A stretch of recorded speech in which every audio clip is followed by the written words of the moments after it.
ערב טוב. פרשת השבוע זה פרשת תזריע תשע"ו. אני לא אתייחס לפרשה עצמה רק למילת נגע בלבד, כי אני רוצה בעיקר להתמקד בעניין של חודש ניסן, מהותו וחג הפסח, ממתי התחיל חג הפסח ושורשו.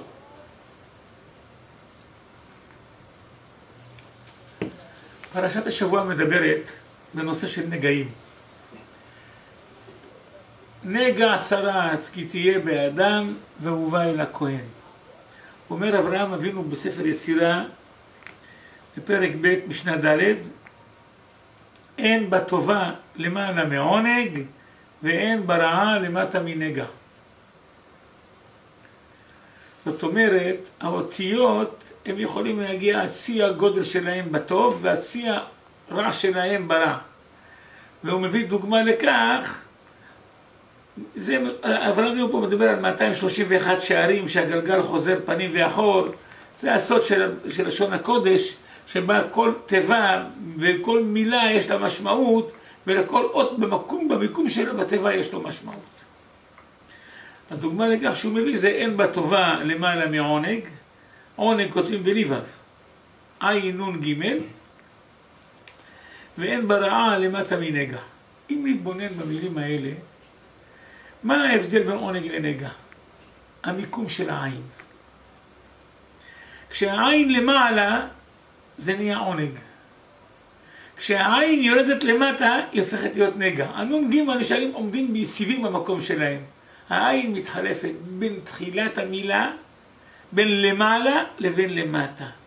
זאת אומרת, כשאדם מסתכל למעלה, רק ברוחניות, שומר על העיניים שלו, לא מסתכל פה למטה על כל מי שמסתובבת מסביבו וכל מה שקורה מסביבו שלא צריך להסתכל, האדם הזה זוכה לקבל את העונג הרוחני העליון למעלה. אבל אם חס ושלום אדם, העין שלו למטה, וכל דבר שבתוך העולם הזה, כל דבר שזז הוא מסתכל עליו, האדם הזה סופו להגיע לנגע. העין היא המפתח, איפה המיקום שלה, האדם שם אותו, לפי זה הוא מקבל.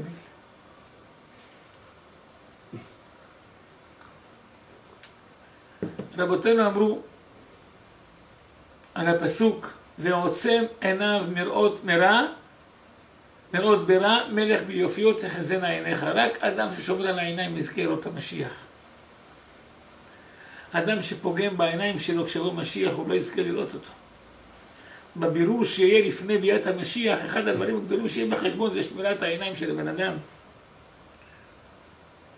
לכן הניסיון האחרון שלנו זה 50 שערי טומאה. שתבינו דבר אחד, אנחנו בשער ה-50. האינטרנט זה השער ה-50 של הטומאה. ברגע שיש שער ה-50 של הטומאה יש גם כן 50 שערי קדושה מולו מהירים. כל דבר שיש, כמו בשטיחמוס, איך זה נקרא? חוג הכלים השלובים. כן. אם כבר ירדנו ל-50 שערי טומאה, אפשר כבר לעלות גם כן ל-50 שערי בינה. כמו שכותב האור החיים הקדוש על הפסוק וירד להצילו מיד מצרים, שבמצרים היינו ב-49 שערי טומאה, והיה פחד שאם ירד ל-50 לא נעלה. לכן מיהר הקדוש ברוך הוא להוציא אותנו. אבל לעתיד לבוא הוא כותב, ישראל ירדו ל-50 שערי טומאה, ולכן משיח יזכה ללמד אותנו 50 שערי בינה. משה לא זכה לשער ה-50. כי ישראל לא נפלו לשער ה-50 של הטומאה. אי אפשר היה למשה להגיע למעלה יותר ממה שהייתה נפילה קודם. אנחנו כעת ב-50 שערי טומאה וזה האינטרנט. כל אדם שמחזיק אינטרנט פרוץ על השולחן שלו בנייח או בכיס שלו בנייד, לפי ההלכה הוא פסול לעדות, הוא פסול למניין, שיתפלל, נבוא, בחר בו תיכנס להתפלל, לא נוציא אותו, אדרבה. אנחנו צריכים בבית הכנסת שיהיו גם כן כמה מרשעי ישראל, כדי שיהיה גם החלבנה בתוך סממני הקטורת. אבל לצרף אותו למניין, אם שם שרפה שלו פרוץ, אסור. האדם הזה הוא נקרא רשע. הגמרא אומרת מסכת בבא בתרא, שאם אדם עובר איפה שנשים מחפשות, אז בזמנם לא היו מכונות כביסה, היו אנשים הולכות לחפש על שפת הנהר. אם אדם עובר על שפת הנהר והוא לא חייב לעבור משם, והוא רואה אפילו אם הוא שומר את העיניים ולא להסתכל על אנשים שמפשיעות את השרבורים שלהם כדי לחבס, אפילו אם הוא עצם את העיניים שלו הוא נקרא רשע. למה הוא עבר משם? אם הוא היה חייב לעבור, זו הייתה הדרך היחידה שלו, לא הייתה לו דרך אחרת, הוא חייב לסגור את העיניים וללכת לשם בעיניים עצומות, להסתכל רק על הקרקע. אבל אם יש לו דרך אחרת והוא עבר משם, אפילו אם הוא שמר על העיניים הוא נקרא רשע. למה הוא גירה בעצמו את היצר הרע? האדם שהורקח ומחזיק בתוך הטלפון הקטן שלו 800 בתי תועבה וזימה שבכפתור אחד הוא יכול לראות אותם. גם אם הוא לא לוחץ על הכפתור הוא נקרא רשע. איך אתה מחזיק דבר כזה? אדם כזה אסור לשים אותו בחתונה, אם הוא יהיה, זה ספק גדול יהיה בקידושים. אני לא אפסול את הקידושים אם הוא יהיה, אבל זה ספק גדול אם הקידושים תופסים. צריך יהיה לבדוק הרבה את זה אחר כך. צריך להיזהר. היום אדם שרוצים לקחת אותו בחופה לעדות, צריך לשאול אותו, האינטרנט שלך סבבה, יש לך נייד, יש לך אייפון, הוא סגור, הוא חסום או לא? גם את החסום אסור להחזיק. אלא אדם שמוכרח לו לצורכי עבודה וכו' וכו' וכו', שהוא כבר מסתמך על כל מיני היתרים שלו, שאני לא יודע מאיפה מקורם, אני לא מתיר את זה, שישאל רב. אבל גם אם אחרי שהרב יתיר לו, אם הוא לא חסום, אין שום היתר בעולם. יש היום אפליקציות שאפשר בשביל כמה שקלים בחודש, אדם משלם ומקבל טלפון חסום, שהוא לא רואה שם את כל הזוהמה. גם זה לא מציאה גדולה, לפעמים קופצים פה ושם תמונות. גם זה לפעמים יכול לגרום לכל מיני דברי תועבה אחרים. אבל אם כבר אדם משתמש והוא לא חסום, אוי לו מיום הדין. העין שלו, הוא אפילו אם הוא שומר אותה, העין שלו היא למטה. זה בסוד הנגע, לא בסוד העונג. אנחנו יודעים שצ'ק הכי גדול, החתימה היא הקובעת. אם אין חתימה הוא לא שווה כלום. כל התורה הגדולה שלנו, הנפלאה, 5 חומשי תורה, היא מסתיימת ב3 מילים, לעיני כל ישראל. זה החתימה, זה הסיגניצ'ר של הכל. לעיני כל ישראל. בראשית ברא, ולעיני כל ישראל צמודים. המפתח שלנו זה בשמירת העיניים. ואי אפשר לאדם שיש לו אינטרנט פרוץ, שישמור על העיניים. יקפוץ לו תמונה פה, תמונה שם. גם אם לא קפץ לו והוא שמר והשגיח, הוא נקרא רשע, כמו שהסברתי. אין, הרבה אנשים התקלקלו דרך זה, הרבה אנשים, בני תורה אפילו, בגלל שהיה להם חסום פעם אחת, החליטו להציץ איפה שלא חסום, ביקשו להוריד את זה לכמה דקות בשביל צורך כביכול מסוים, בסוף הם ירדו מהפסים, הזניחו משפחות, הזניחו את התורה שלהם ונפלו עם גויות וטומאות בר מינן, נחמנה לישראל 50 שערי תורה. אנחנו בשער ה-50, זה שער ה-50 של הטומאה, זה שקול כנגד כולם. זה כבר יותר גדול מהשטן, זה כבר הנחש והשטן ביחד מורכבים. שטן זה ראשי תיבות שער נ"ט.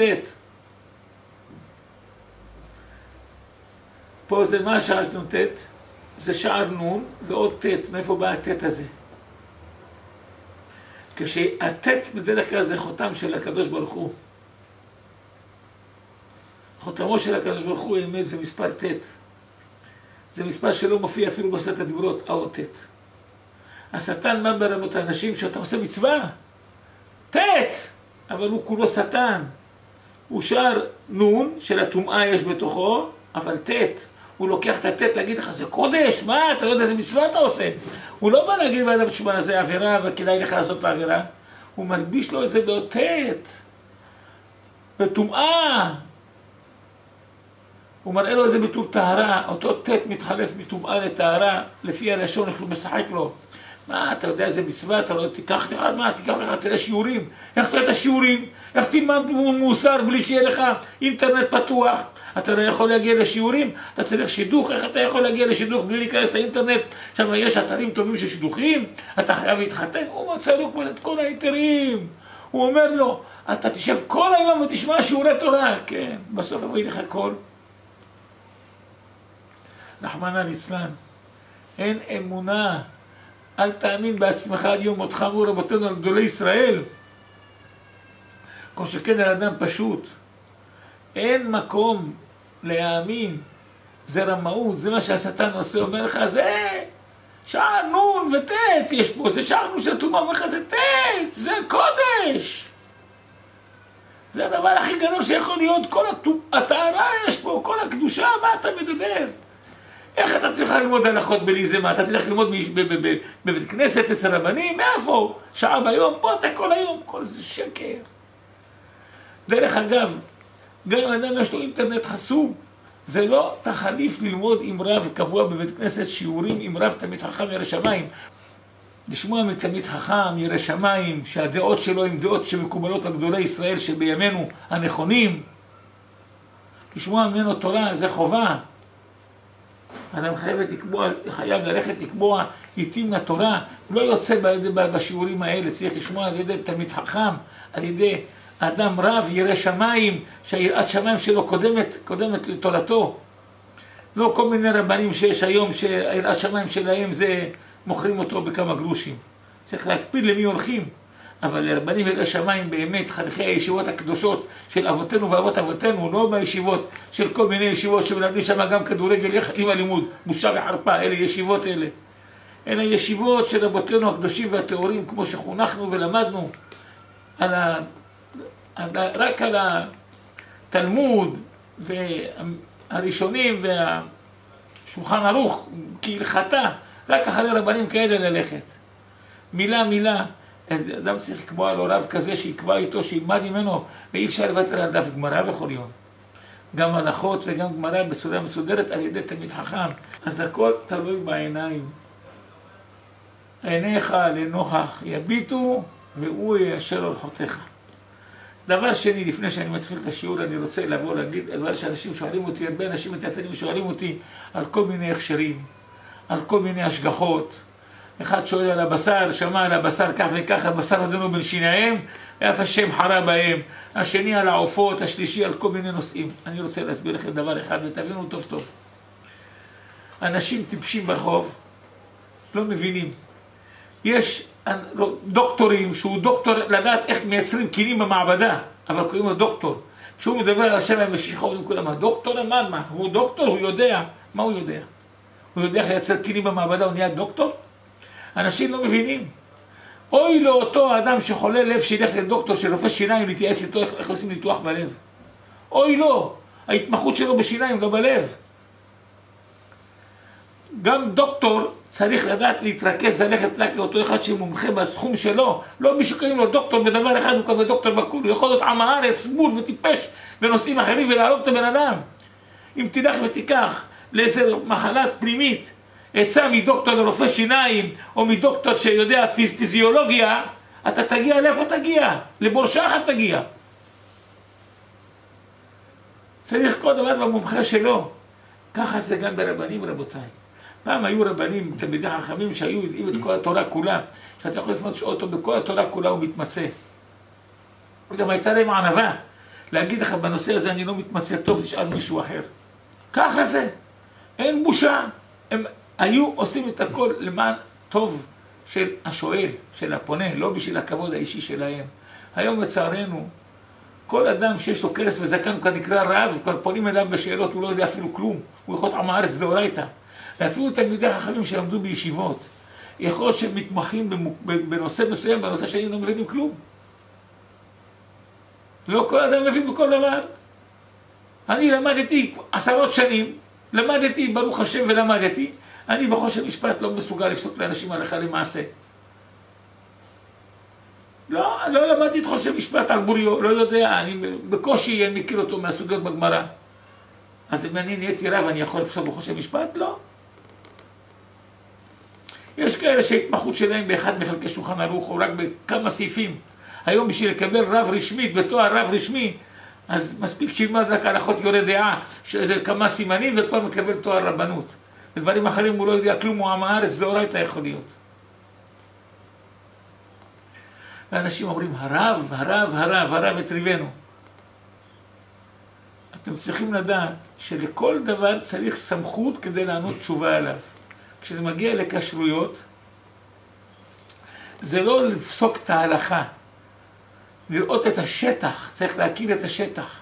רב שיודע מה כתוב בשולחן ערוך ולא יודע מה במציאות בשטח, הוא לא יכול לפסוק. מאיפה אני מכיר את התמונה בשטח? מה, אני הולך לחפש את האכשרויות שלהם, להגיד להם מה מקשר מה לא? לא מכיר את האכשרויות, לא מכיר את הרבנים שעודים אחרי האכשרויות.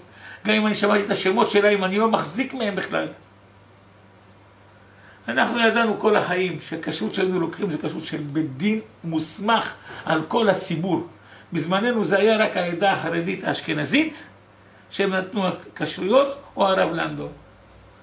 עד היום אכלנו את הבשר של שניהם, שזה חלק כמובן. ובזמן האחרון, בחודשיים, 3 האחרונים, התחילו להיות פקפוקים לגבי העופות של העדה החרדית. הם בעצמם התחילו לחלק, כי התחילו כעת להזריק את הזריקות של השמירה עליהם, כל מיני אנטיביוטיקות שנותנים לעופות, שבמקום שזה מחלוקת, אם זה לא מטריף או כן מטריף. אז חלק מהם גם התפלגו. אז אני לא יודע לגבי העופות של העדה החרדית. אנחנו עד היום, אם אני מביא לי בעוף של הרב לנדו, אני אוכל, לא שאני הלכתי לבדוק אחריו. האדם כסמכות מוכרת בהכשרים, הוא היה הסמכות כל השנים, והוא יישאר כל השנים, כל עוד לא הייתה רעותה ובחזקתו. אבל אחרים אנחנו לא מכירים, יש כל מיני בתי דין שאין להם לא שורש ולא ענף, רק שמות יפים. אני לא יודע מה יש שם, מה הולך שם. כבר אמרתי פעם אחת, כל הכשרים שהמשגיחים מקבלים כסף ביטול עובדים במפעל, הם פסולים להיות מכשירים על המקום, משגיחים על המקום. הם פסולים. יש בתי בד"צים, מה שנקרא אצלכם בד"צים. כן? יש בד"צים, שכל ההכשר שלהם אני שמעתי, אני לא ראיתי וגם לא מעניין אותי. ששמעתי, גם כמה משגיחים בעצמם אמרו לי, שהם מקבלים את המשכורת שלהם מהמפעל שהם שומרים עליו. נתנו לחתול לשמור על הגבינה, ממש שמירה מעולה זה. זה לא מועיל. זה לא יכול לתפוס. גם אם המשגיח יהיה לשמיים, הוא כבר לא יראה את הטעויות שיש שם. ברגע שהוא משכורת זה נהיה כמו שוחד. אפילו שהוא עובד שם קצת גם כן בשביל הכסף, הוא כבר גמרנו, הוא מקבל את זה מהאדם שם, הוא כבר לא יראה את הטעויות שיש שם. נגמר, אי אפשר לסמוך על זה. יש מקומות אחרים שלא יודע מי המשגיחים. אני כבר ראיתי לצערי משגיח של איזה מקום אחד בירושלים, שכל ההשגחה שלו, שרב מוסמך שנותן השגחות. אתם יודעים מה היה? המשגיח היה נוסע לטיולים בגליל, מסיע אנשים ברכבים. וכששאלתי אותו, איך אתה אמור להיות משגיח כעת על המסעדה פלונית, איך אתה פה? הוא אומר, אני פעם בשבועיים, או בשבוע, או בשבועיים, הולך לבדוק מאיפה קנו את הבשר. אני רואה את הקבלות, אני נותן להם את ההשגחה. נו. ואנשים אוכלים וסומכים על זה, מאיפה קנו את הבשר. הוא יביא לו קבלות שקנה 200 קילו בשר מההשגחה של משה רבנו, והוא יכניס עוד 200 מההשגחה של בר מינן, של אותו האיש. מה נעשה? היום הם עושים זלזול הרבה. זה משגיח שאני הכרתי אותו אישית, שדיברתי איתו. אני מאוד נבהלתי כששמעתי את זה ממנו. יש, לצערנו הרב, אתם על המשגיחים עליהם לא הייתם מלווים 100 שקל. אבל את הנשמה שלכם אתם מפקידים בידיים שלו. אנחנו לא מכירים כשרויות עם כל מיני שמות מפוצצים, לא אלה שמדברים ולא אלה שמדברים נגדם. לא מכירים אנחנו אף אחד מהם. אני לא יודע מי הם ומה הם, ולא יכול להגיד אם הם כשרים או לא. אני יודע דבר אחד, שבשביל לאכול דבר צריך שיהיה 100% ברור, ולנו, מה שהיה ברור עד היום, זה היו רק 2 בתי דינים האלה. דברים אחרים לא מכיר ולא יודע. עד היום, אני לא נותן הכשר להם, הם לא צריכים את ההכשר שלי, ואני גם לא בדקתי, ואני לא ראיתי. אני עצמי אוכל בשר של איזה מקום של חוץ לארץ, שאני לא מוסמך להגיד לכם שזה 100% בסדר. אני סומך על אנשים ששמעו מאנשים שהיו במקום. אבל אני לא הייתי במקום אישית, ואין לי עדויות לפי ההלכה ברורות שאני יכול להגיד לכולם תאכלו ממקום פלוני, אסור לי להגיד לכם את זה. זה מספיק לי בדיעבד לעצמי שאני הולך וקונה לי אותו מקום. לא יכול להגיד לאנשים. אינני יודע. הרב לנדו אני שמעתי שהוא כעת עשה גם כן את ההבדלים של חלק וגלת, כדי שהספרדים יוכלו לקנות רק חלק, והאשכנזים גם גלת, כי עדיין יש ביניהם הבדל בטיב ההשגחה. כי אי אפשר אחרת לספק בשר לכולם. אז הוא דואג בעיקר שבאולמות שתחת השגחה שלו, שיהיה חלק כי גם ספרדים אוכלים. מעט חלק במחיר יקר עוד נמכר, אבל השאר זה גלת שגם לספרדים זה לא טוב, למרות שזה הרב לנדו. יש הבדל בין גלת לחלק אצלו. יש כל מיני הכשרים לכל מיני דברים, אני לא לוקח אחריות. אני בעצמי מספר לכם שפעם הייתי אוכל השגחה של רב אחד גדול, שידוע כאדם ירא שמיים והכל, לא אזכיר את שמו מפני הכבוד. יום אחד הלכתי לחנות המפעל, כביכול, בבני ברק, ואני רואה שם את הבשר נמכר באטליז, אנשים קיים וקונים וקונים. פניתי, שאלתי איפה המשגיח, אמרו לי הוא יצא, תכף הוא יחזור. חיכיתי קרוב לשעתיים במקום, המשגיח לא היה. אפשר היה בזמן הזה להביא עוד 4 פרות ממקום אחר ולמכור אותם בשקט. פניתי, טלפנתי לאותו רב, בעל הכשרות, אמרתי לו, אתה יודע שמשגיח אין פה שעתיים? אומר לו, אכפת לי, אני סומך על בעל האטליז. חוצפן, אתה מכשיל אותי אתה סומך על בעל האטליז, למה? איך אתה יכול לסמוך עליו? האדם עצמו מוכר בשר, זה ביזנס שלו, אתה יכול לסמוך עליו בשביל שמים משגיח. אנשים מאמינים לך בגלל שתשים משגיח לשמור שבאמת. נכון, הוא קנה ממך 2 פרות, כשהם שתיהם פרות אדומות שלא עליהם העול. אבל אתה יכול להגיד שהוא מכר רק את 2 ולא מכר 4 פרות אחרות? אני זוכר בתור ילד שבמחנה יהודה פעם אחת היה רעש גדול בשוק. הזמינו השכנים משטרה. מה מצאו שעושים? שבעל האטליז, שהיה לו חותמת של כשרות, שסוגר לו על הפריג'ידר, לסגור שהוא לא יכול לפתוח, הוא בחצי הלילה הביא בשר פיגולים של חמורים, ופירק את הגב של הפריג'ידר להכניס אותו מבפנים, שישאר מבחוץ החותמת. היה יותר מדי רעש של ההובלה, אני הרעש ונתפס. לפני 50 שנה היה דבר כזה, אני כבר לא זוכר מי ומה ואיפה. היה משהו בסביבות מחנה יהודה, דבר כזה. לך תדע. אתם יודעים כמה ההבדל גדול במחיר של הבשר? ההבדל הוא עצום. ואנשים רוצים לגרוף כסף, שזה מה שמעניין אותם. לא לכולם יש יראת שמיים. לא סתם רבותינו, הטוב שבקצבים שותפו של עמלק. למה? כי ברגע שיש לו איזה ספקות או משהו, קשה לו לוותר על סכום גדול. זה ספק גדול מה הוא יעשה. בכל אופן, אלה דברי רבותינו. אז אין מה לעשות. צריך להשגיח, צריך לדעת. כשאנשים פונים אליי באופן פרטי, אני אומר להם שישאלו רב מסוים שהוא נותן, שהוא מכיר את ההשגחה שאני אוכל, שישאלו אותו כדי לקחת בשר לעצמם. לא לסמוך על המילה שלי. אני מפנה אותם פה לרב אחד, שהוא טוען שהוא מכיר אישית את ההשגחה שם, אז הם סומכים על רב ואוכלים. מותר להם לאכול, לסמך שלו. אני לא יכול לתת את ההשגחה. צריך לדעת, לא כל אדם, אני גם לא מתמצא בכל ההלכות של נבלות, בהלכות של טרפות ושחיטה על בוריים. לא. לא מתמצא בזה. אנחנו, כשהיינו פרת יוסף, התחלנו ללמוד את כל הנושא של שחיטה ושל טרפות, וברגע שלקחתי סכין פעם אחת לבדוק אותו, כמעט התעלפתי, אז עזבתי, לא בשבילי. אני לא מסוגל לראות איך שבודקים סכין לשחיטה. לא בשבילי. אז אם אני מכיר קצת את ההלכות מתוך השולחן ערוך, זה לא מספיק בשביל לפסוק אפילו. אני לא פוסק בהלכות האלה, אין לי סמכות. אין לי סמכות, אני לא רב בדברים האלה, אני לא יודע את זה. בהלכות האלה אני מדלג. אני קיבלתי סמיכה לפני למעלה מ-50 שנה על המליחה, תערובות, על הדברים האלה שכולם מקבלים. ומאז אפילו לא חזרתי על זה, אני כמעט לא פוסק בזה, כי אני לא זוכר טוב, אני צריך לחזור על ההלכות כדי לדעת אותם. נכנסתי ללימודים יותר עמוקים, יותר נושאים אחרים. לא כל דבר אני יודע. וחובה להגיד, לא יודע. הגמרא אומרת שתלמיד חכם שמשבחים אותו על מסכת והוא לא יודע, חייב להגיד להם, אני לא מכיר את זה.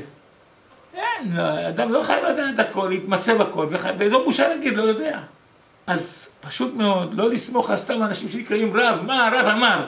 יכול להיות שהרב הזה לא מבין בכלל בנושאים האלה, הוא רק שמע מחבר של חבר, והוא לא יודע מה מותר לפסוק מה לא. צריך לדעת איזה רבנים שואלים, איזה תלמידי חכמים בעניין, שמכירים את העניין בלי שום אינטרס, בלי שום אינטרס.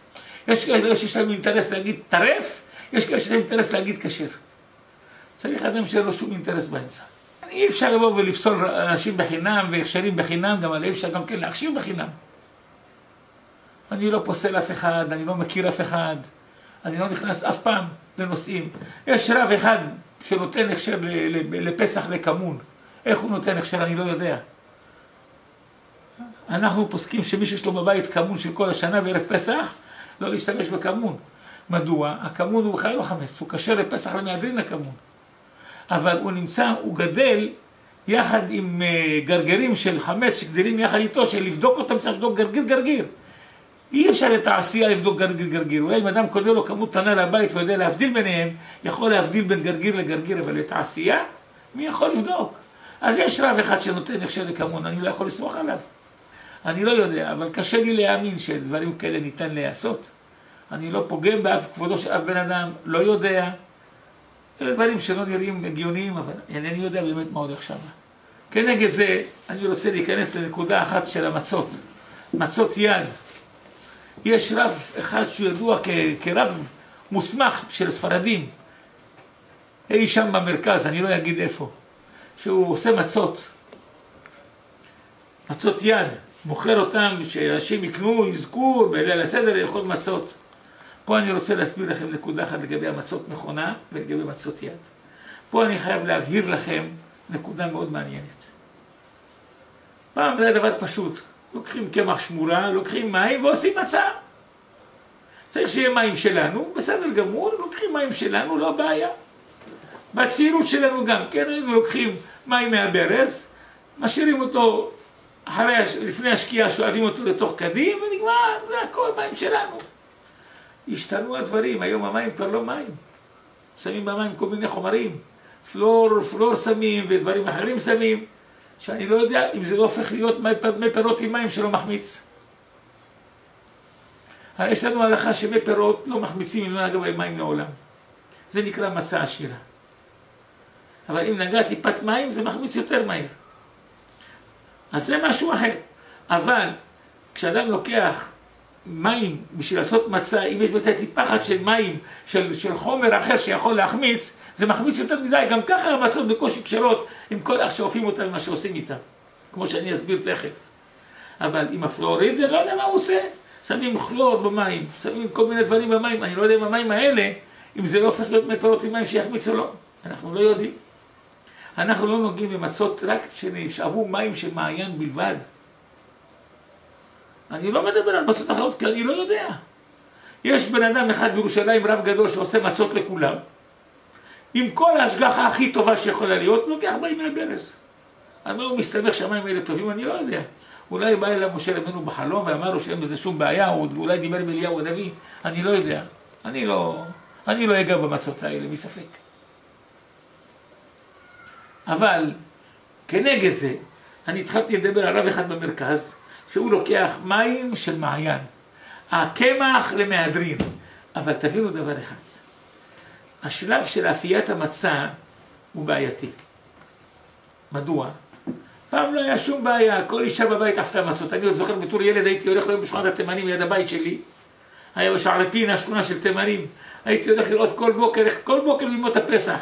איך שקמה התימניה בבוקר השקה ותקום בעוד לילה ותיתן טלף לביתה. כבר בשבע בבוקר הייתי גומר את התפילה, רואה איך שהן לוקחות את הקמח, השמורה, יאללה עם קצת מים שלנו, ככה, יאללה מדביקות אותו לתוך התנור, בתוך החבית, היה להם תנור כזה כמו של השתנור של חבית, מכה אותו, תוך 3 דקות יוצא לה ערימת מצות חמות. הבעל אוכל מצות חמות עם כל המשפחה בכיף, טרי. לא היה שום בעיה, הם למדו את ההלכות, מבטלים את כל קמח שנשאר עליהם הידיים, מבטלים אותו לפני שיהיה חמץ, שכשיהיה חמץ לא יהיה שלהם, יאללה, נגמר הסיפור. היו ברבע שעה, כבר היה לשם משפחות התימנים. אני לא הייתי אוכל את המצות האלה, כי אני לא יודע מי הקמח שלהם, אבל הם, מבחינת הכשרות, זה היה הלך מהר. גם המשנה מדברת על 3 נשים שאופות מצות ביחד. אחת לשה, אחת מקטפת ואחת מדביקה התנור. היה תנור פרטי לכל אחד, לא היה בעיה. לא היה עניין של לעשות מצות במסות כדי למכור לכל הציבור, אז אין שום בעיה. אחר כך היה לי תנור בבית שלי גם כן, הייתי אופה, היה לנו תנור קטן שאופים מצה. היינו לשים 3 מצות, 4 מצות ביחד, מכניסים אותם לאט לאט, במשך 2-3 היה לנו כמות של מצות. אחר כך היינו עושים חבורה, היה לנו תנור יותר גדול, תנור על גז יותר גדול, של 4 מצות ביחד. אז עשינו, ברוך השם, שנים. אבל גם אי אפשר להספיק לכמויות גדולה מאוד. זה אי אפשר. עכשיו, מה הבעיה? יש פה כמה בעיות. קודם כל, להתחיל עם מכונה. מצת מכונה למעשה אין לה שום בעיה, חוץ מאשר לאכול אותו בליל הסדר מבחינת שזה לשמה או לא לשמה, שזה דבר, כבר הסברתי אותו בשנה שעברה. שמצות של חובה של לאכול בליל פסח, חייב להיות לשם מצת מצווה. המכונה לא יודעת לחשוב. והבן אדם לא לש, זה צריך להיות בלישה, הבן אדם לא לש, המכונה לשה. הבן אדם שופך מים, שופך קמח, ואומר שמצת מצווה זה לא שווה כלום. המכונה עשת עבודה, המכונה לא אמרה שמצת מצווה אין לה שכל. אז זה בעיה עם אדם ששם את המים ולחץ על הכפתור, אם זה נקרא שזה מועיל לשם מצת מצווה באמת או לא, זה מחלוקת. בדיעבד גדול, אם אין מצות אחרות רק של יד, רק של מכונה מסוג זה, אז אוכלים אותם. מי שרוצה לבדך על אכילת מצה עליהם גם יכול, יש פוסקים ככה. אבל, מבחינה זאת, אין הרבה בעיה עם המצות, לא הייתה בעיה במצות לפני 30-40 שנה. היום גם במצות יש בעיות. מדוע? לוקחים את המכונה אחת זה טוב, הם מנקים כל 18 דקות את המכונה. בואו נגיד שזה לא טוב, כי צריך לנקות את המכונה כל פעם שזה עובר, כל כמה דקות. בואו נגיד, ובדיעבד הם שוחחים על כך שהבצק, הגמרא אומרת שאם הבצק לא נעשה בו שום מלאכה, שמו מים וקמח, עד 18 דקות הוא לא מחמיץ. אלא אם כן רואים שנעשה לו סדקים, אז זה סימן שזה חמץ. יש סדקים של ספק חמץ, ויש סדקים של חמץ ממש. יש סיור ויש מלבין, יש. אבל, כשזה עובר כבר להיות עיסה ונאבד, זה יכול להחמיץ הרבה יותר מהר. מרן כותב שאם עושים אותו בידיים, לשים אותו, הוא מיד מחמיץ. צריך תוך שנייה שיכנס לתנור. למה הוא מיד מחמיץ? כי הידיים מחממות את העיסה. היא מתחממת בידיים כשלהשים אותה. אם זה עובר, לדעת מרן מיד מחמיץ. מרן לא כתב זמן, כתב מיד. וזה דבר קשה לעשות מכונה ביד של היום לעשות אותו. זאת אומרת, תכף אני אפרט לכם. אבל במצב מכונה שהתחלתי, זה קודם כל זה קל. צ'יק, נכנס הכל, לוקח שניות עד שכבר הכל מגיע ונכנס לתוך התנור. פה כל הבעיה. הוא נכנס לתנור באיזה חום. יש מאפיות, שזה בסדר גמור, למה? המצה נכנסת קרה ישר לתוך התנור.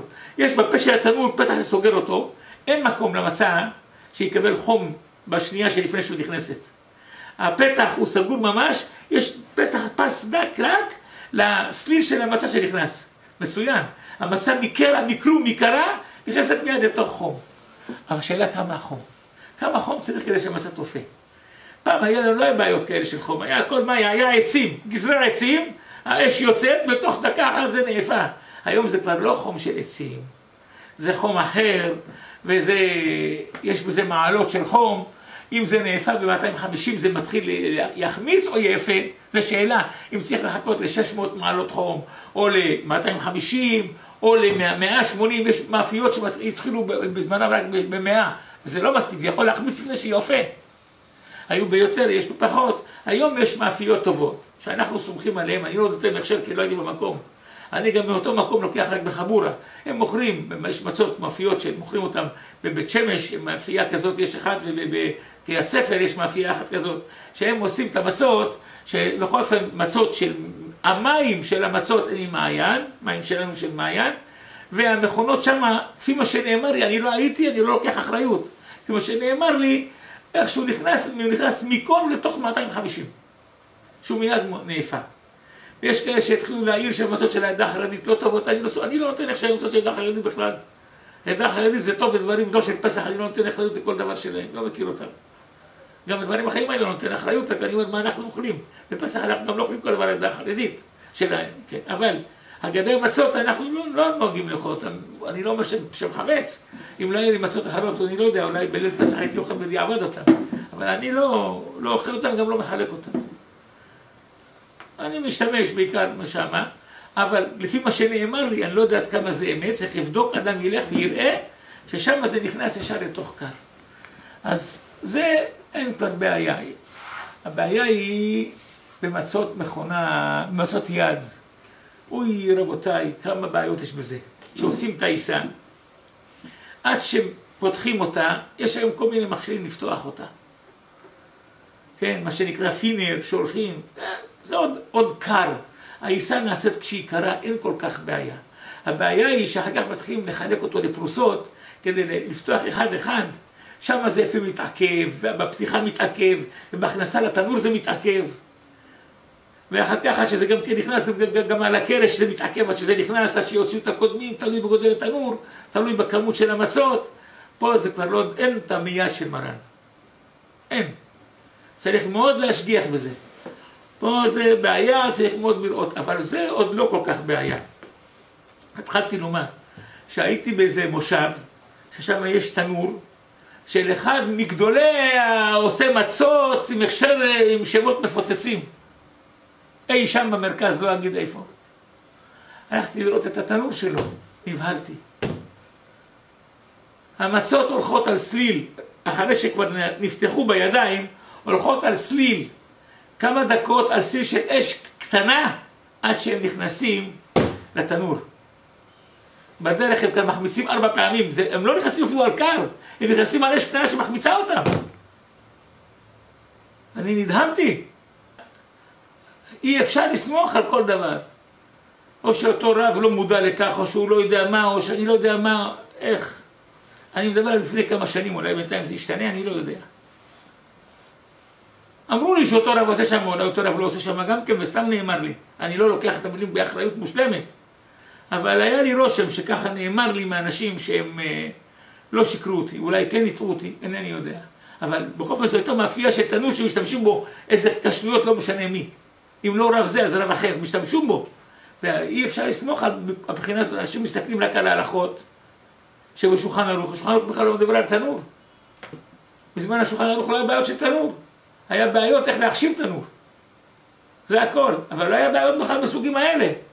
מי חלם על תנורים כאלה שגלגל מסתובב ועובר ויש קטנה ויש גדולה, פי התנור, חם, לא חם, על זה הם דיברו, שלא לעשות המצות ליד פי התנור, שמכניסים אותו מיד עם המרדה, זה דיברו, אבל אדרבה, מתוך זה מראה שצריך שיהיה מיד, שלא יהיה מצב שפי חום של התנור יחמיץ אותו לפני שייכנס. אלה דברים לא פשוטים, וכשרוצים להאכיל 10,000 אנשים ולעשות מזה מסחר, קשה מאוד לעמוד על הדברים האלה. באמת, רוב החרדים עומדים לקחת חבורות, עושים קצת מה שיכולים ולא בצורה שכזאת.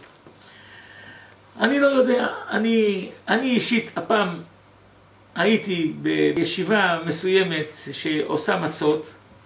לא, אני קניתי מהם השנה כי אני לא יכול לאפות. יש קצת עם הלישה, אבל בסך הכל התנור היה גדול והמצות רצו. אבל אני לא, עד שאני לא אתן הכשר כשאני לא נמצא במקום להגיד לאנשים תלכו תיקחו. אינני יודע. אלה דברים לא פשוטים ולא ברורים. אדם צריך לדעת כשהוא קונה את המצות האלה מאיפה הוא קונה אותם. באיזה הכשר קונה אותם. אבל לשמוע לאנשים שיגידו לכם זה כשר, זה כשר, אתם צריכים לדעת אם הבן אדם יודע על מה הוא מדבר. מתוך מה הוא מדבר. אני חוזר הקמה ואומר במסקנה סופית, אני לא מכיר את ההכשרויות, אני לא מכיר את המכשירים, ואני לא אומר על דבר אם כשר או לא כשר, כי אני לא יודע. אדם שרוצה ילך וישאל את האנשים המומחים בדבר הזה. או שילך בעצמו, אם הוא מבין את הנושא, ילך לבדוק אותו. כעת ניכנס לנושא שאליו התכוננתי, וזה חודש ניסן. מהו ניסן?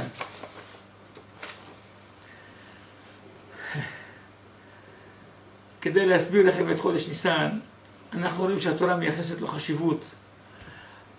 הפסוק אומר, החודש הזה לכם ראש חודשים, ראשון הוא לכם לחודשי השנה. האור החיים הקדוש הרגיש כאן בשאלה, למה יש כאן כפל? ראש חודשים, ראשון הוא לכם לחודשי השנה.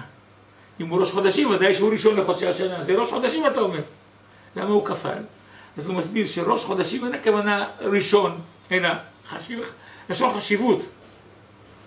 כמו ראשי בני ישראל המה. ראש חודשים הכוונה חודש חשוב מאוד, לכן ראשון הוא לכם לחודשי השנה. ככה הוא מסביר. יש לחודש ניסן חשיבות בפני עצמה. מה היא? כדי שנסביר לכם את זה ונבין מה זה ניסן, אנחנו צריכים להבין הרבה דברים מאוד מעניינים. ולמה אני נכנס לנקודה הזאת?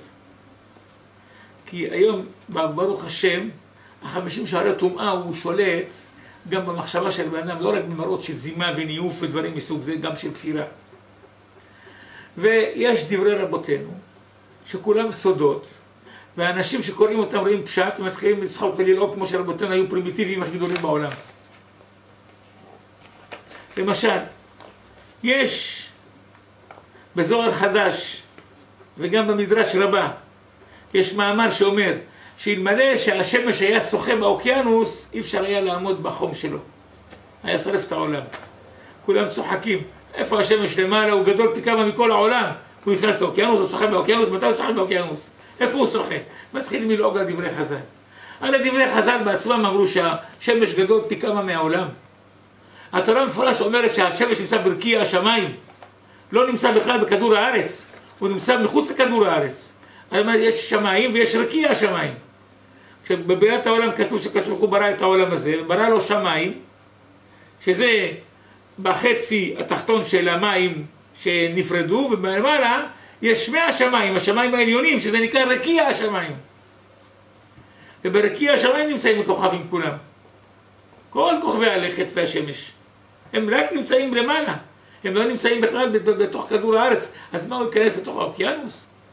אנחנו יודעים גם כששמש, אנחנו יודעים איך מסתובבת. אנחנו רואים כל שבת בברכה בתוך התורה, בתוך היוצר של שבת, פותח חלון הרקיע, מוציא חלון ממקומה, במקום שנותם, מאיר כל שופטי רחמים, יש שערים ויש חלונות. היום תגיד לך, תצחק עליך, איפה יש חלונות, איפה יש שערים בשמיים. רואים את הכדור השמש, איך היא מסתובבת, איך היא דולקת, ונגמר הסיפור. וכי רבותינו לא ידעו את כל זה? רבותינו, באסטרונומיה היהודים היו מספר אחד, בשביל קידוש החודש. היו חייבים לדעת את כל קידוש החודש. הרמב"ם לא כותב בפירוש את זה שגודל השמש וכמה הוא רחוק מכדור הארץ ולא יכול. הרי השמש היה יכול להיכנס לכדור הארץ, היה שרף את כדור הארץ. אם היה השמש, רבותינו אמרו, אם היה השמש מזיז, נזז טיפה, כדור הארץ כל הלא, אם מחזיק אותו, היה נשרף. זה היה בגלל המרחק שלו הכל כך גדול, כדור הארץ יכול לעמוד. ומה היה במבול? כשהוא הזיז את כדור הארץ טיפה ממול השמש, בזווית טיפה, כבר לא היה פה שום דבר, הכל נגמר. מה הדברים? רבותינו כל דבר התכוונו על פי הסודות שבהם. האוקיינוס, אתם יודעים, אני אסביר לכם קודם כל אתחיל מהנקודה הזאת, אחר כך אני אכנס לנקודה העיקרית. מה זה אוקיינוס? מי קרא לאוקיינוס? כל העולם קוראים לאוקיינוס, גם רש"י וכל דברי רבותינו קוראים לזה אוקיינוס. מה זה אוקיינוס? מה זה? מי נתן לו את השם הזה? זה לא שם יווני כמו שחושבים. זה שם שנקרא ככה מתחילתו, הוא נקרא בשם אוקיינוס. מה השם הזה? מה זה השמש? 10 פעמים דין גימטריה שמש. דין זה יוצא 64, שמש זה 640. הדין, כשהוא בכל 10 ספירות חזק, זה יוצא שמש. התמונה של השמש למעלה ברקיע, השמש שנמצא ברקיע שבפיזי, הוא תמונה של שמש רוחני בעולמות העליונים. ששם, איך נוצר שמש? הקדוש ברוך הוא יצר את הכוכבים מאורות רוחניים שנמצאים בעולמות הרוחניים שמעליהם. שם יש מקום, שיש שם 10 פעמים דין, וה10 פעמים דין הזה הוא גורם שפה למטה תהיה תמונה של שמש שתגרום להתפוצצויות. השמש איך הוא מאיר? יש שם כל רגע התפוצצויות, כמו אטום שמתפוצץ כל דקה ומאיר, כי השמש עצמה היא גוש עפר ריק. הם טוענים שזה לא עפר אפילו, שזה הגזים. ככה טוענים המדענים, הם כבר היו שם גם כן, הם בדקו את זה בידיים שלהם. הם עושים את הכל בדיקות הגיוניות, אבל הם לא יודעים שבכל הגזים שמדברים עליהם, בתחתם בשורש, יש באמת עפר. הכל היה מן העפר ואפילו גלגל חמה, כך אמרו רבותינו. אלא שהגלגל הזה אחר כך יצר גזים והתפוצצויות וגזים והתפוצצויות עד שנהיה השמש שאנחנו רואים אותה מהירה. לכן השמש היא לא אור, היא מאור. והיה שמים את שני המאורות הגדולים, לא את שתי האורות הגדולים. המאור הקטון זה לבנה שהיא לוקחת את האור שלה מהשמש, היא בעצמה אין לה כלום. סיירה דלת לה מגרמה כלום. והשמש עצמו הוא לא אור, הוא מאור. הוא בסך הכל התפוצצויות שבו מאירים. השמש עצמו הוא לא מאיר, הוא גוש אפל. ההתפוצצויות של הגזים שנעשים מעליו גורמים לאור. זה נקרא מאור בעברית. אבל אם יש דבר כזה בכוכבים, זה צריך להיות תמונה של משהו רוחני. ברוחני למעלה זה 10 פעמים דין יוצר את התמונה הזאת. עכשיו, הדין כל כך גדול, אם הוא לא היה על ידי החסד, המים של החסד, מאירים, החסד לא היה מאיר בדין, הדין לא יכול להחזיק מעמד. אז מה קורה? כל יום יש למעלה מצב שנקרא אוקיינוס. מה זה אוקיינוס? היום במציאות אנחנו יודעים שכדור הארץ הוא שליש אדמה, יבשה ושלישים מים. אבל ישעיהו הנביא לא אומר ככה. ישעיהו הנביא כותב בפירוש הפוך. הוא כותב שהקדוש ברוך הוא ברא את העולם, הוא ברא שליש יבשה, שליש מדבר ושליש מים. האוקיינוס האמיתי הוא שליש מים. זה מה שהיה. וחל בשליש עפר הארץ, כך כתוב שם. שזה רק, כך דרשו רבותינו את דברי ישעיהו הנביא. שליש, שליש ושליש. המציאות הפוכה, המציאות לא הפוכה. המציאות התהפכה. מתי? כשדור אנוש, אנשי אטלנטיס, הם חטאו והקציפו, אומר רש"י על המקום, שבא הקדוש ברוך הוא והציף את שליש העולם מים. ברגע שהוא הציף את שליש העולם, נהיה שני שלישים מים ושליש יבשה. זה מה שאנחנו רואים היום. אבל האוקיינוס המקורי הוא רק שליש של כדור הארץ מים. ולמה שמו אוקיינוס? ומה זה שליש? אנחנו רואים שכדור הארץ, שליש שלו מים, כן? וזה אוקיינוס. בואו נסתכל. כמה יוצא ארץ בגימטריה? ארץ בגימטריה כמה יוצא? 291. תחלקו אותו לשלוש, לשליש, כל אחד. יוצא בדיוק 97. 3 פעמים 97 זה 291, למי שעוד לא יודע חשבון שילמד עכשיו. שליש. זאת אומרת, 97. מה זה 97? יש, דוד המלך מדבר על שם אל אדוני ויער לנו, ישרוחק בעבותים את קרנות המזבח. אז יש בתהילים כמה פעמים את השם הזה אל עדנות. פעם כתוב אל א' למד, עדנות שם הוויה י' כו' שזה יוצא ביחד 57. ויש אל עדנות א' ד' נ' י' שזה 65 ועוד אל 31, 96. אם הכולל זה 97. תכף אני אסביר לכם מה זה מושג של כולל, למה יש כולל. מאיפה צומח הכולל בכל דבר. פעם אומרים עם הכולל, פעם אומרים בלי הכולל. זה לא ככה תדביק לו עוד חתך להתאים אותו. יש בזה בסיס, אני אסביר לכם אותו. אבל המפתח הוא שזה השליש. זה האוקיינוס. בזה שוחה השמש. למעלה בעולמות העליונים, למעלה, הדין הגדול הזה ש10 פעמים דין, פעם ביום מתערב בו שם אל הוויה, עדנות, אל עדנות. כדי שזה יאיר לכדור הארץ, כדור הארץ זה אל עדנות. כדי שזה יאיר לכאן, זה מקרר אותו שהדין לא יהיה חזק מאוד. כבר דיברתי איתכם פעם שאין נרתיק למעלה, והרבותינו דיברו על חמה מנרתיקה, וכבר הלכו כל מיני מדענים ועשו נרתיק, לא נרתיק, ועשו מזה סיפורים ודרשות. זה לא לפי הפשט הנרתיק שלה. העטרה נקראת נרתיק, זה סוד גדול מאוד, זה בחינם בפני עצמה, זה נרתיק, אלה סודות גדולים מאוד, זה תיק ובקה, כבר דיברתי על זה באחד השיעורים שלי בעבר. על כל פנים, החום הגדול הזה, הדין הקשה הזה, אם לא ישחה באוקיינוס, הכוונה, בשליש הזה של המים, של כדור, המים התחתונים שירדו לאוקיינוס, הרי המים נחלקו חלק למעלה במים העליונים, חלק במים התחתונים. אם המים התחתונים האלה, השורש שלהם באור שמאיר למעלה, לא יקרר את הדין, מים זה חסד. לא יקרר את הדין, העולם לא יכול להתקיים. רבותינו דיברו על הסודות שהלבישו אותם במושגים של פשט. אבל אין זה הכוונה למילים של הפשטים, והטיפשים האלה שלא יודעים לועגים, רבותינו הרי ידעו את הכל, הם כתבו על הכל. איך יכול להיות שבאדם כותב שכדור השמש גדול פי כמה מכדור הארץ ורחוק מכדור הארץ, הוא ישחה בתוך האוקיינוס? מה הם, עד כדי כך צריך אדם פרימיטיבי שיקח שני דברים מנוגדים אחד בשם ויחשב אותם? הם דיברו על הסודות, על השורש, אין מקום לנהוג אף דברים רבותינו. כולנו יודעים היום את סדר המהלך הכוכבים בדיוק, ואנחנו נמשיך להגיד בצפת יוצר, פותח חלון לרקיע, מוציא חלון קומה, שערים, חלונות, דלתות, הכל יש שם.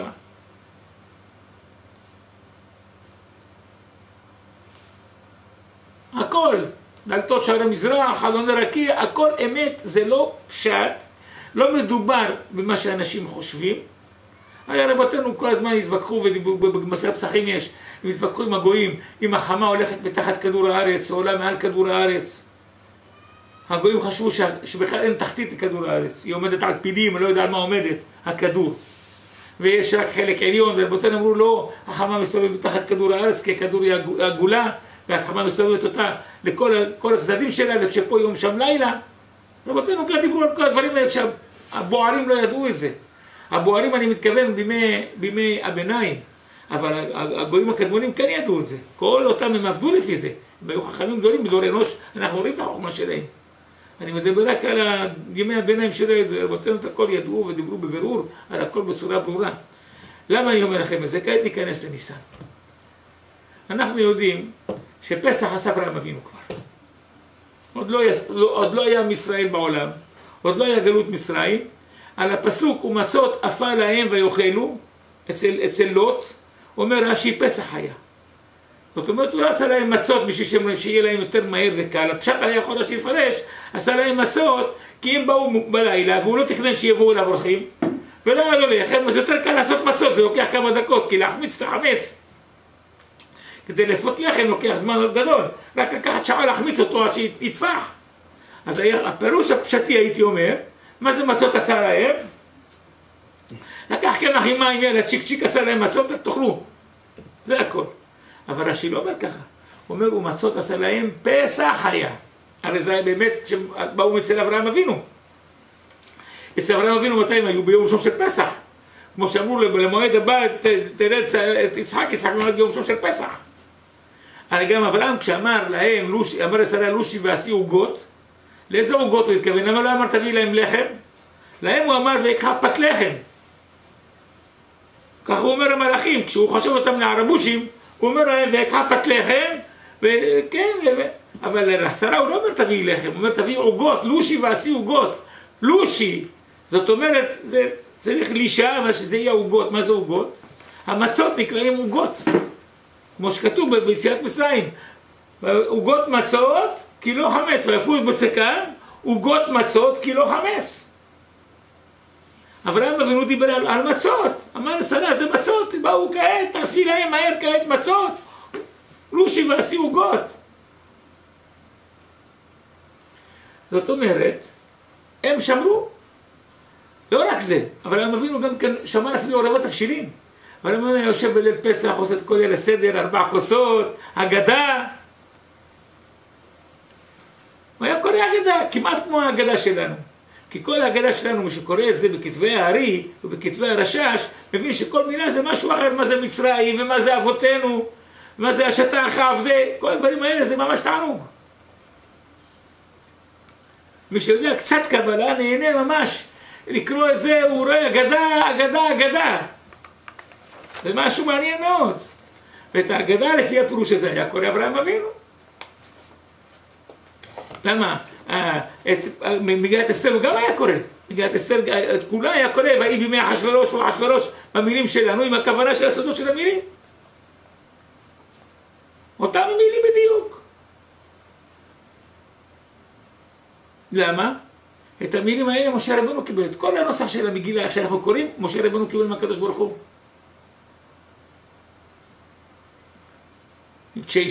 כשרצתה אסתר, שיכתבו את המגילה, הלכה לאנשי חכמי ישראל, שאחר כך נהיו כנסת הגדולה. הם עוד לא היו כנסת הגדולה, כי זה היה 6 שנים לפני שהם יעלו לארץ ישראל. פנתה אליהם, אמרה להם, אני גם כן שלחה לאנשי כנסת הגדולה, לחלק מהם שהיו בארץ ישראל. אני רוצה שתכתבו אותי. אמרו לה, אנחנו לא יכולים, אי אפשר לחדש על התורה כלום. עד שמצאו שזה כבר המגילה הזאת כמות שהיא, התברר להם על ידי הנביאים. הנביאים, חגי זכר מלאכי, אמרו להם, לא. תיקחו, זה כבר נאמר לנו בסוד, כל המגילה ניתנה בנבואה למשה רבנו. למה? איך כתוב שמה? ונכתב בספר, מה זה נכתב בספר? באיזה ספר? אז כל דברי האיגרת הזאת ונכתב בספר. באיזה ספר? בספר תורה. איפה? כתוב שמה, ויאמר משה ליהושע, כתוב זאת זיכרון בספר, איך אומר השם אל משה? כתוב זאת זיכרון בספר ושים באוזני יהושע. מה זה סוד? כי מאחורי מבחינת זכר עמלק. מה זה? זה סוד שכתוב אותו באוזני יהושע, בסוד להגיד לו? אלא, הגמרא אומרת בספר זה מגילת אסתר. הקדוש ברוך הוא אמר למשה בסוד את כל מגילת אסתר. יהיה המן ויהיה כך ויהיה כך ויהיה מרדכי ויצעק כך ויעשו כך ויהיה כך, וזה כל הסיפור בי ויהי בימי אחשוורוש. עד לכל זרעו, הקדוש ברוך הוא אמר זה מילה יכתיב למשה רבנו. וזה היה בסוד. אמר, טוב זאת זיכרון במה? בספר. תזכור שיש עוד ספר שצריך יום אחד להגיע. לכן הגמרא אומר שזה הלכות של מגילה הן הלכות כמו ספר תורה בהרבה דברים. צריך שרטוט כאמיתה של תורה, בגלל שזה נקרא ספר. זה גם נקרא איגרת, כמו שאמרנו בהלכות פורים. אבל הכל היה ברור. משה רבנו ידע את המגילה וכולה. אברהם אבינו היה משתכר בפורים גם כן, מה אתם חושבים? מוותר על זה? היה שותה בפורים יין עד שמקבל דלה ידע. מה, הוא לא היה מוותר עליו דבר אברהם אבינו, הוא ידע את הכל בשורש למעלה. אנחנו יודעים שהוא עשה את הפסח. למה הוא עשה פסח? מצות, פסח היה. מאיפה זה בא? כל הכדור הארץ וכל 6,000 שנה שלו כבר נמצאים למעלה. מה שהיה הוא שיהיה. התמונה היא כבר למעלה קבועה, איך יהיה, מה יתברר. אנחנו משחקים אותה, אלא מה? בבחירה שלנו. הבחירה היא בידינו. המעשה כבר, איך שיהיה, כבר נקבע. מהשם מצעדי גבר כולנו, זה אין בידו בן אדם, אבל בדרכו יחפץ, בידי בן אדם יחפץ, איך לעשות את הדברים האלה. נגזר שישראל יאכלו מסודתו של אותו רשע, לא נגזר אם זה הוא פלוני או אלמוני. זה האנשים בחרו מלך שם. מי יאכל?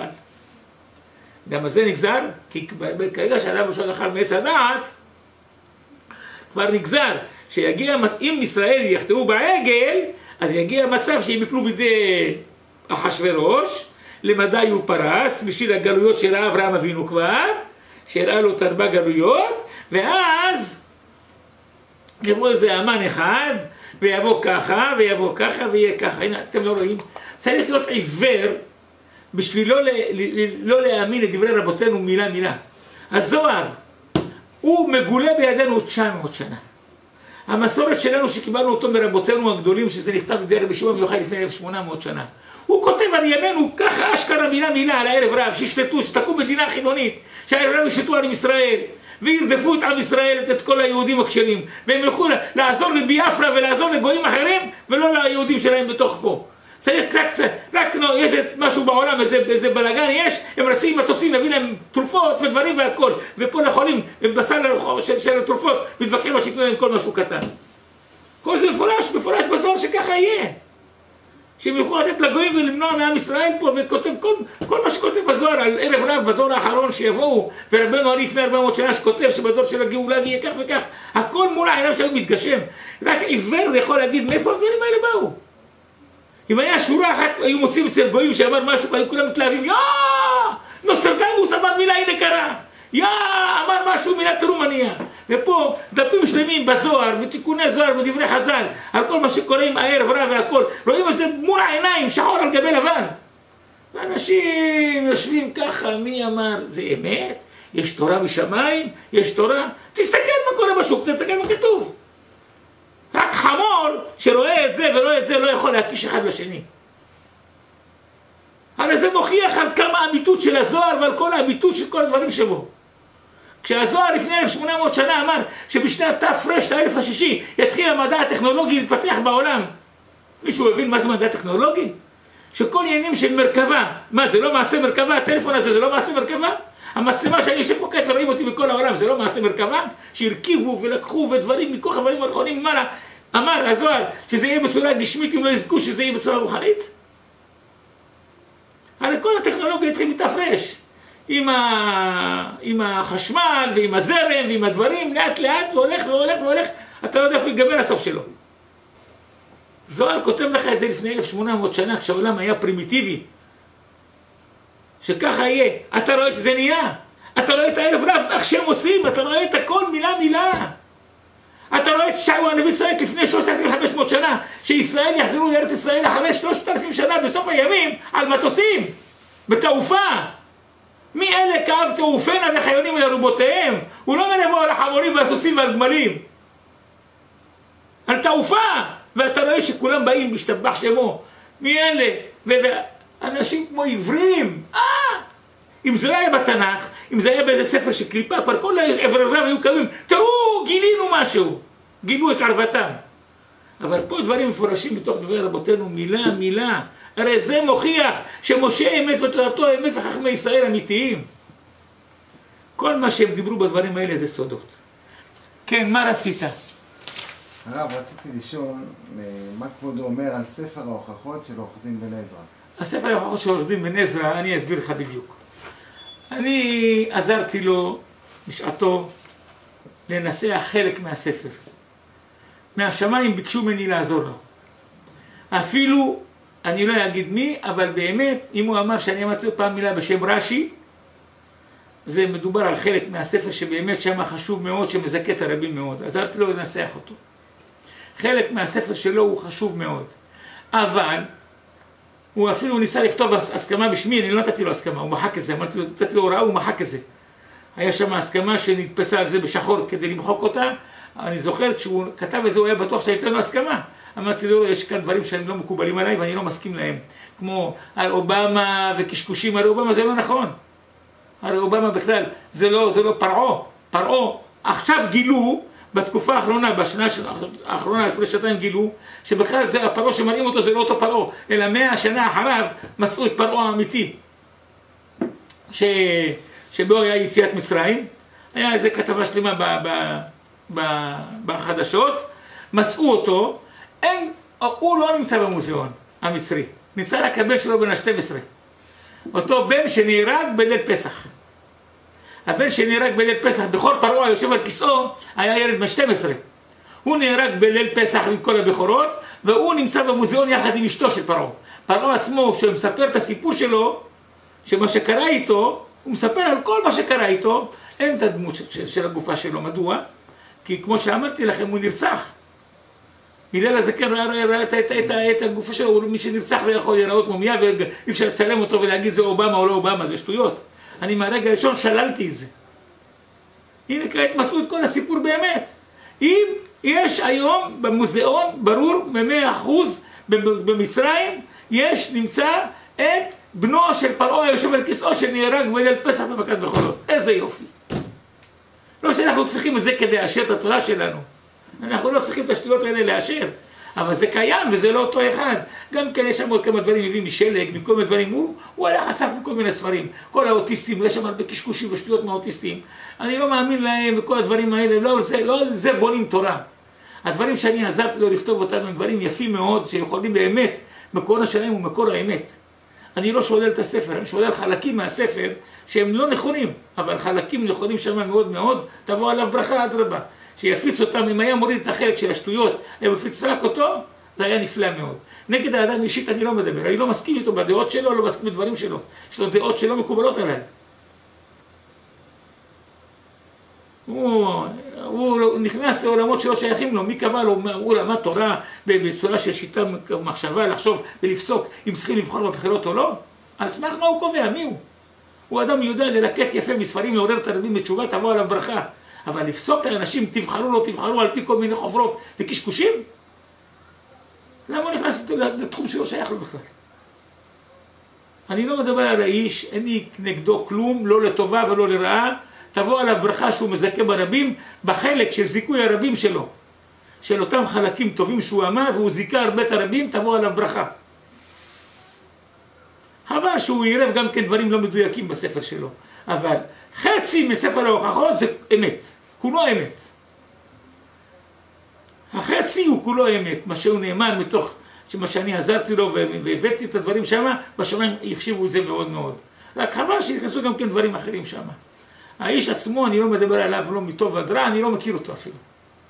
אני לא מכיר אותו, חבל שאמר בשביל כל מיני דברים לא מדויקים בדברים שלו. אני אישית לא מכיר אותו, ראיתי אותו פעם, נפגשתי אותו בקושי 4 או 5 פעמים שבא ושאלתי שאלות וכדומה. זה לא מספיק כדי להגיע בן אדם. מה שאני רואה מהשיעורים שבשעתו ראיתי, אני רואה שלא יודע מה